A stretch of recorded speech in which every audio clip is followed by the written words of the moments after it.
Jälgime värskeid uudiseid. Kohutav isa toime pandud vägivallajuhtum, keda kunagi kirjeldati kui üht kõige mõjukamat meest Virginias. Kindlasti on tegemist tuntud perekonnaga, mingil hetkel võib seda kindlasti nii öelda. Justin Fairfax oli poliitikas tõusev täht nii enne kui ka pärast seda, kui ta oli aseguvernöör, samuti kogu oma ametiaja jooksul. Mitte ainult Põhja-Virginias, vaid kogu Virginias. Justin Fairfax oli kunagi Virginia osariigi aseguvernöör, abikaasa ja isa ning nüüd on tema ja tema naine surnud.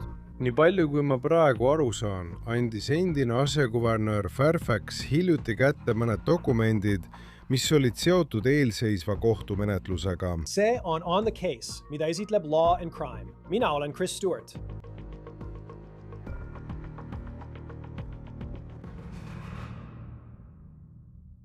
Justin Fairfaxi peeti kunagi poliitikamaailma tõusvaks täheks. Ta oli abikaasa, ta oli isa. Ja taades, kes ta oli, teeb see, mis üleöö juhtus, olukorra lihtsalt nii raskesti mõistetavaks. Ja ma hoiatan teid juba ette, et selle loo käigus tuleb ette raskeid detaile ja raskeid helisalvestisi, mida te kuulete. Helistaja ütles, et tema isa võis tema ema noaga pussitada ja et tema lamab maas veritsemas, sest ta hoiab kinni ema särgist.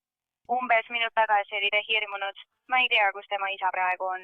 See ongi see kõne, mille dispetšerid edastasid korrakaitsjatele pärast seda, kui Fairfaxis, Virginias, Washingtoni DC lähedal tuli sisse hädaabikõne pärast südaööd ning võimud reageerisid väljakutsele Guinevere Drive'il asuvas kodus.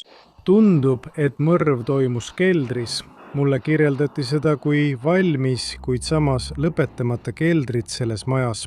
Kuigi esialgne hädaabikõne laekus teatega pussitamisest, ütlevad võimud, et selles juhtumis kasutati hoopis tulirelva. Väljakutsele reageerides leidsid politseinikud keldrist Serena Fairfaxi, Justin Fairfaxi abikaasa, alates 2006. aastast ja tema laste ema ning ta oli surnud. Sel hetkel polnud selge, kuhu endine asekuberner oli läinud. Ma pole maja veel läbi otsinud, aga nende poeg on minuga allkorrusel. Kui sa tead Tomi, siis ta peab maja läbi otsima. Mehe auto on endiselt sissesõiduteen.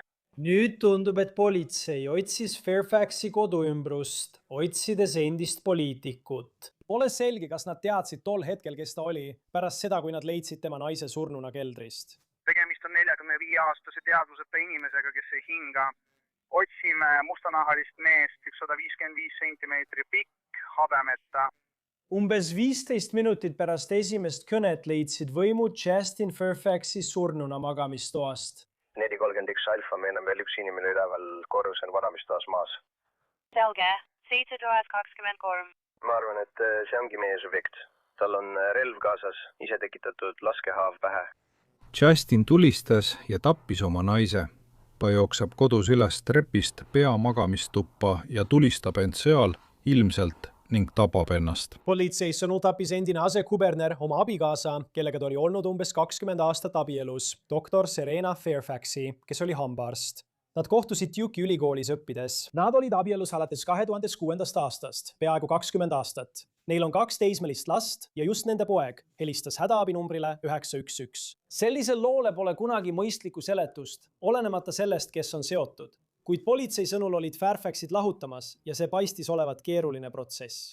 Nii palju, kui ma praeguses varajases etapis aru saan, anti endisele asekubernerile Fairfaxile hiljuti üle mõned dokumendid, mis olid seotud eelseisva kohtuistungiga ja mis ilmselt viisidki selle eilse juhtumini. Mõlemad nende lapsed, teismelised, poiss oli tüdrukust vanem, viibisid juhtunu ajal majas. See on pere jaoks kohutav uudis. Kindlasti on see nende laste jaoks väga traumeeriv kogemus. Aga me teame, et see kõik kulmineerus just eelmisel õhtul. Kohtudokumentides selgub, et just Serena esitas eelmisel aastal juulis lahutuse avalduse. Ta väitis, et nad olid lahku läinud 2024 aasta juunis, kuid elasid endiselt samas majas. Nad elasid eraldi magamistubades, kuid olid ühe katuse all. Dokumendis on samuti kirjas, et Fairfaxid olid sõlminud abielujärgse lepingu ning tundub, et pärast seda, kui Serena oli lahutuse sisse andnud, vaidlesid nad selle üle kohtus. Nad ei olnud nõus, kuidas seda abielujärgset lepingut nende lahutuses rakendatakse. Mul on siin lahutusadvokaat Randy Kesser, kes liitub minuga kohe varsti. Virginias on üks huvitav seadus, mis puudutab lahutust ja kuidas see võis mõjutada toimunut. Loomulikult on endiselt palju, mida me ei tea. Dokumendis ei ole märgitud, mis oli Fairfaxide lahutuse põhjuseks. Kuid politsei sõnul helistas Justin Fairfax neile ja esitas väidetavalt valesüüdistuse, et tema naine ründas teda jaanuaris. Selle aasta jaanuaris helistas härra Fairfax politseisse ja väitis, et tema naine ründas teda. Me reageerisime sellele sündmusele. Majas sees on paigaldatud mitu kaamerat. Ilmselt paigaldas proua Fairfax mingil hetkel nende lahutusprotsessi käigus majja palju kaameraid. Me vaatasime need kaamerad üle ja kinnitasime, et väidetavat rünnakut ei toimunud. Seega kedagi ei arreteeritud. Koostati küll raport, kuid jaanuaris esitatud härra Fairfaxi väide, et proua Fairfax ründas teda, osutus valeks.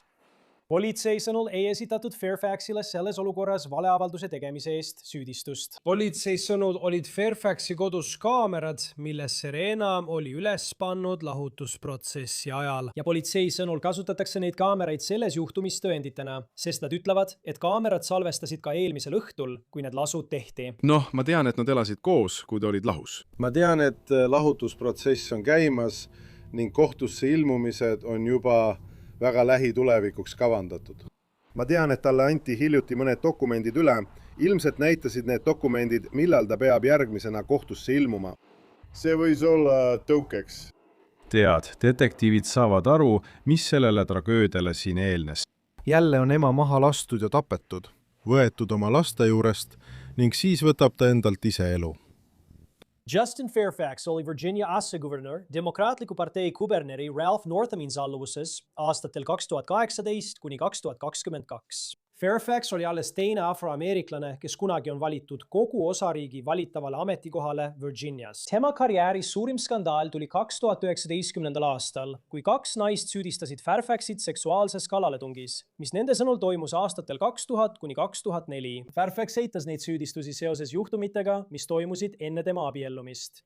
Fairfax ütleb, et tema suhted nende naistega olid vastastikusel nõusolekul. Üks neist, CBS-i andmetel väitis, et Fairfax ründas teda seksuaalselt 2004. aasta Demokraatliku partei rahvuskonvendil ja teine süüdistas teda seksuaalses kallaletungis ajal, mil nad õppisid Duke'i ülikoolis, kus Fairfax hiljem kohtus ka oma tulevase abikaasaga. Nüüd Fairfax eitas neid süüdistusi ja ütles, et ta tegi polügraafitesti ning läbis selle edukalt. Samuti 2019. aastal oli Fairfax väga lähedal sellele, et saada Virginia kuberneriks. Võib-olla mäletate, et Ralph Northam sattus skandaali keskmesse, kui 1984 aasta vanas aastaraamatus oli temast foto, kus ta oli peol mustanahaliseks grimeerituna ja keegi teine kandis KKK kostüümi. Asta raamat oli ajast, kui ta õppis meditsiinikoolis. Paljud inimesed nõudsid, et Northam tagasi astuks, kuid ta jäi ametisse. Kui ta oleks tagasi astunud, oleks just Fairfax saanud selle kõrgeima ameti. Fairfax ise kandideeris 2021 aastal kuberneriks, kuid jäi Demokraatliku partei eelvalimistel 4.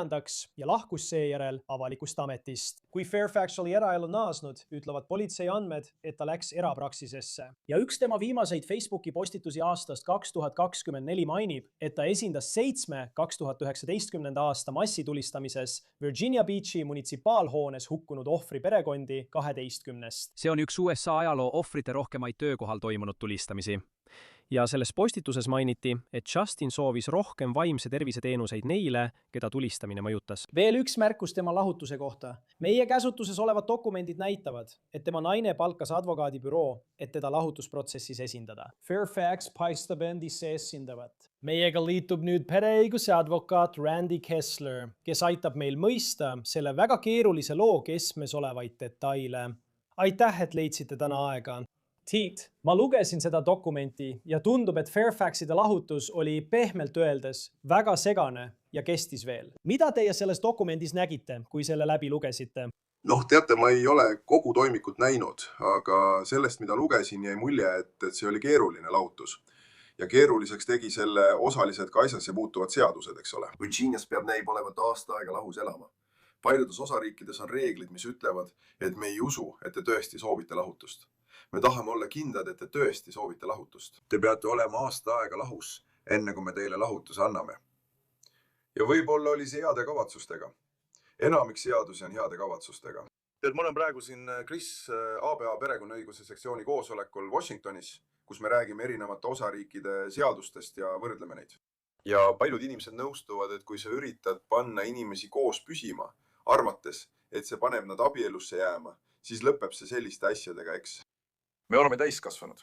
Kui mina ja mu naine töötame oma abielu kallal 4 aastat ja see lihtsalt ei toimi, siis miks peaks riik ütlema mulle, et ma pean ametlikult aasta aega lahus olema? Miks nad hoiavad mind selles vahepealses seisus ja see tundub olevat osa probleemist? Ma ei tea, mis pani teda murduma. Ma ei tea, mis põhjustas lahutuse, mõrva. Aga teate, inimeste halvas olukorras hoidmine, lootuses, et äkki nad jäävad abielusse, sest abielu on hea asi, mis ta tavaliselt ongi, võib mõnikord tagasilöögi anda. Ja see võib olla üks neist kurbadest juhtumitest. Ja politsei sõnul oli Serena Fairfax oli just toimetanud Justin Fairfaxile kätte kohtudokumendid ning politsei usub, et see võis olla säde, mis viis selle kohutava vägivalla juhtumini. Sest kui ma seda vaatan, siis nad elavad ju samas majas, tead. Ja nagu dokument ütleb, ma arvan, et ta ütles esimest korda, et tahab seda lahutust juba 2024 aastal.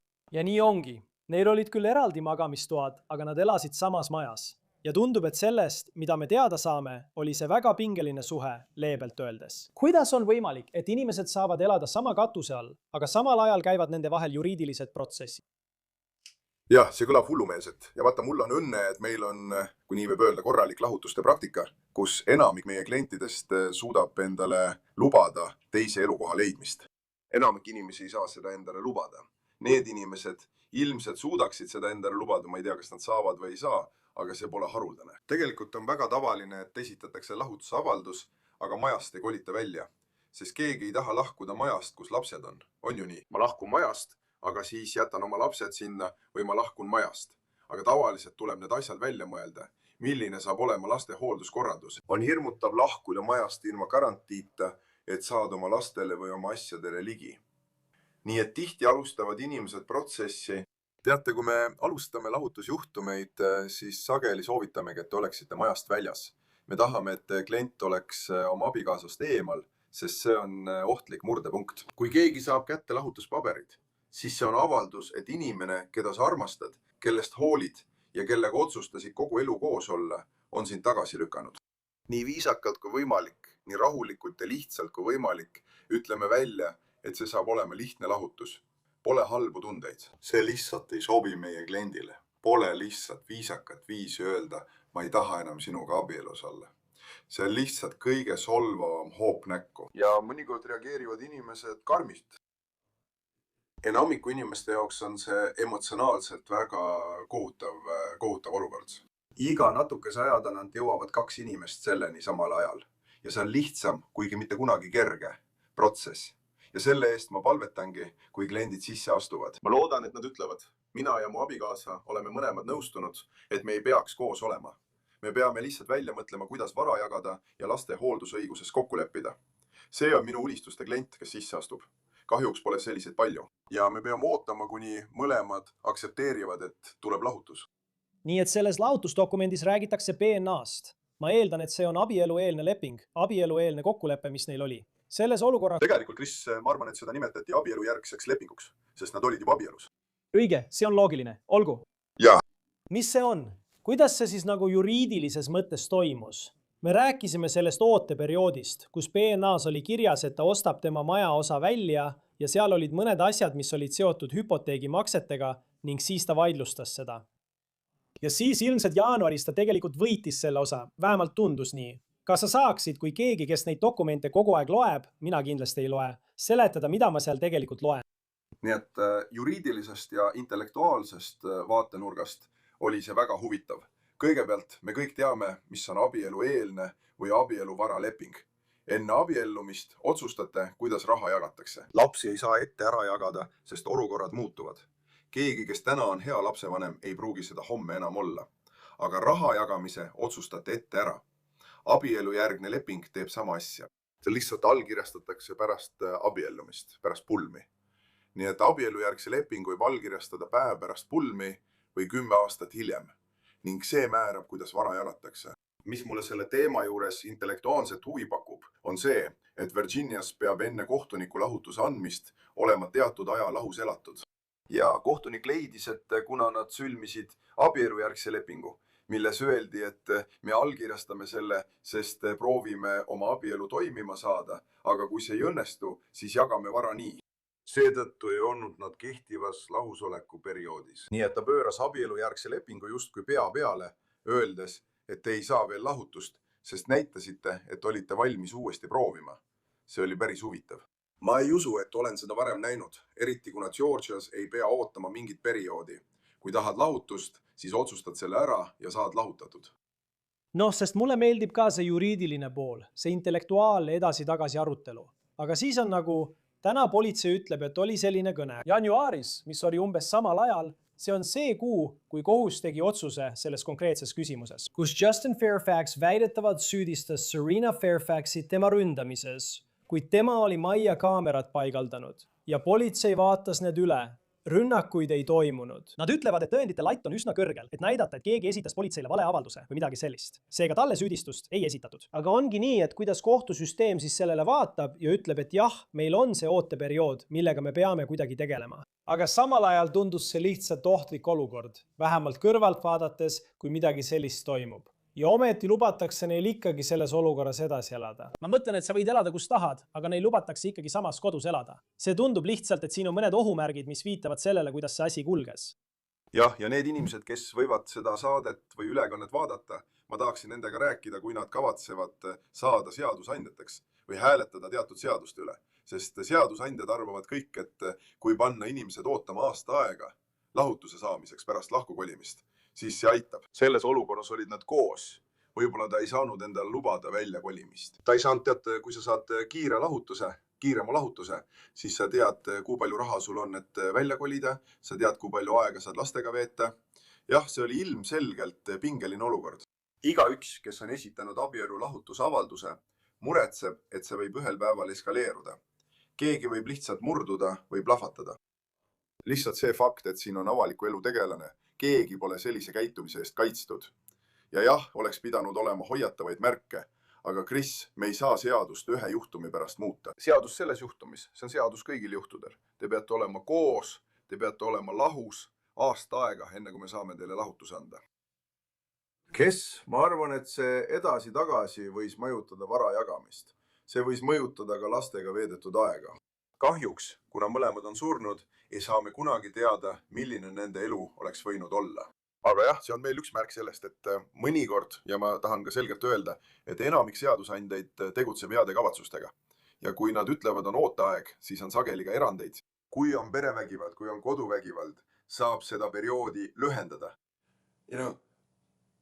Aga mis siis, kui on peaaegu koduvägivald? Ja ma tean, et mu abikaasa muutub vägivaldseks, kui see juhtub, aga seda pole veel juhtunud ja ma ei saa seda tõestada. Kas mind sunnitakse jääma ja proovima abielus olla, kuni midagi halba juhtub? See on keeruline olukord. Ma arvan, et kui oled täiskasvanu, kui suudad otsustada abielluda, peaksid suutma otsustada ka lahutada. Ja mul on tõsine probleem seadusandjatega, kes ütlevad, et teeme head, sundides inimesi aasta aega abielus olema ja proovima asju korda ajada, enne kui riik lubab neil lahutada. Tead, abiellumiseks ei ole meil aastapikkust ooteaega. Võib-olla peaks see olema lahendus. Sa peaksid aasta aega kohtamas käima ja teineteist hästi tundma, enne kui saad kiirabielu sõlmida. Võib-olla oleks see parem lahendus. Aga tead, see on lihtsalt keeruline. Siin ei ole ühtset lahendust. Õiget vastus polegi. Aga see on selline piinlik teema, mis mulle isiklikult natuke närvidele käib. Ei, ja see on hea tähelepanek, sest ma arvan, et pealtnäha saab aru selle heast kavatsusest. Sa ei taha, et inimesed, kes näiteks tüditsevad ja on endast väljas, jooksevad kohe kohtumajja. Ja siis äkki ongi lahutatud ning lõpuks on kõik segamini. Aga tundub, et selle olukorra kohta teadaoleva põhjal elasid nad ikkagi samas kodus. Ja siis on sul see päev. Ja ma tean, et ma nagu rõhun kogu aeg samale punktile. See on umbes samal ajal, kui politsei ütleb, et talle anti lahutuspaberid, nagu nad peaksid öösel samas kodus magama minema. Ja see viib selle konfliktini. Me ei tea, kas ta omas relva seaduslikult. Mitte, et see eriti tähtis oleks. Aga kui sa lisad olukorda tulirelva, siis see ei tee asja kuidagi turvalisemaks. Ja see ongi nagu see mõte, et isegi väljaspool Virginia osariiki, kui sel päeval paberid esitatakse, ma olen kindel, et sa oled seda kogenud. See on emotsionaalne. Kuidas nad lõpuks selle ära teevad? Ja siis ütleb kohus lihtsalt, hästi, näeme teid järgmisel kohtuistungil. Esiteks, enamik ameeriklasi, pooled kõikidest inimestest, kes lahutus sisse annavad, ei saa isegi juriidilist nõu. Nad guugeldavad või uurivad ise ja neil pole advokaate.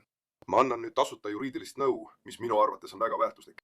Ja mitte kõik ei sobi kõigile, aga kui sa kavatsed oma abikaasale lahutuspaberid või mõne muu kohtuasja dokumendid kätte toimetada, siis mõtle sellele, kus sa saad olla kohe pärast seda turvaliselt. Esimestel minutitel, esimestel tundidel, esimestel päevadel pole midagi ebaseaduslikku selles, kui ütled, et oled linnast ära, kolid mõneks ajaks mujale või kolid ajutiselt hotelli mõneks päevaks.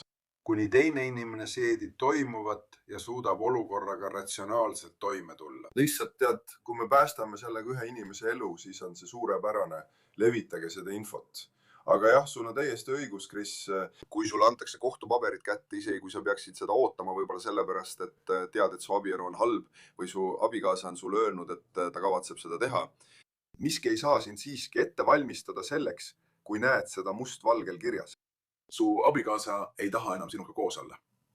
Ja ta tahab lahutust, tahab, et sa maksaksid raha ja tahab lapsi endale. Ma mõtlen, see on lihtsalt karm, väga karm asi ja see on karm päev igaühe jaoks. Kõige kindlam ja stabiilsem inimene, asekuberner, endine asekuberner, kes suutis avalikkuse ees end koos hoida. Isegi tema jaoks on see karm reaalsus, millega silmitsi seista. Ametialaselt oli ta advokaat ja ma märkasin lahutuspaberitel, et ta esindas end ise. Teda esindas advokaadibüroo, tema esindas end ise.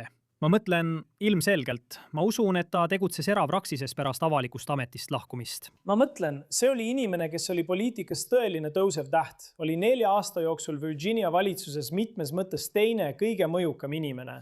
Aga samal ajal, kui tuua siia sisse emotsionaalne pool, siis isegi keegi, kes on uskumatult osav advokaat. Ja ma tean, et lahutusadvokaadina tahaksid sa kindlasti näha, et inimesed palkaksid lahutusadvokaate. Aga samal ajal tead, tal on see advokaadibüroo, kes teda esindab. Aga tema tead, läbib seda protsessi ja tema on see, keda lahutatakse. Tead, tema naine lahutas temast. Kuidas see olukord siis välja näeb? Ma arvan, et emotsionaalselt inimeste jaoks, kas on hea mõte end ise esindada, isegi kui sa tõenäoliselt säästad palju raha. Tead, see kõlab nagu minu raamatu lahutusmüügijutt. Noh, just, seda ma ütlesingi. Aga tõde on see, et ma ei ütle, et minge ja palkake advokaadid ning kulutage $1000. Minge esmasele konsultatsioonile. On lahutusadvokaate, kes kohtuvad teiega tund aega tasuta. Ankige veidi teadmisi. Teadmised on jõud. Teate ju, inimesed kasutavad tehisintellekti ja Google'it, mis võib olla okei. See võib olla algus. Tehke veidi eeltööd ja miks mitte leida hea advokaat tunniks ajaks, isegi kui peate maksma $200 või $500 ühe tunni eest või leidke keegi, kes teeb seda tasuta. Siis teate vähemalt, millest ilma jääte, kui advokaat pole kaasetud. Sest teate ju, paljud advokaadid, kes tegelikult ei tegele lahutustega, proovivad siiski kätt ja mõtlevad, et ma saan sellega hakkama. Aga see pole ainult õigusküsimus. Ma mõtlen, et selles olukorras näeme me seda selgemalt kui peaaegu üheski teises juhtumis. See on seadus, see on inimloomus, see on emotsioon, see on talupoja mõistus, see on praktilisus. Ja lahutusadvokaadid, kes on seda kõike korduvalt kõrvalt näinud, märkavad teatud sarnasusi. Ja lihtsalt võib-olla oleks lahutusadvokaat suutnud neid natuke paremini ette valmistada, aidata neil leida tee teraapiasse, kes teab. Aga jah, ma olen nõus. Ilma advokaadita pole hea mõte edasi minna, aga kui sa ei saa endale advokaati lubada, siis teed nii hästi, kui oskad. Aga lepi kohtumine kokku, otsi võimalust kohtumiseks, kogu teadmisi. Seal on nii palju advokaate, et on raske öelda, et ma ei leidnud kedagi, kellega kohtuda. Jah, iseenda esindamine, tead on üks vana ütluseks, Kris.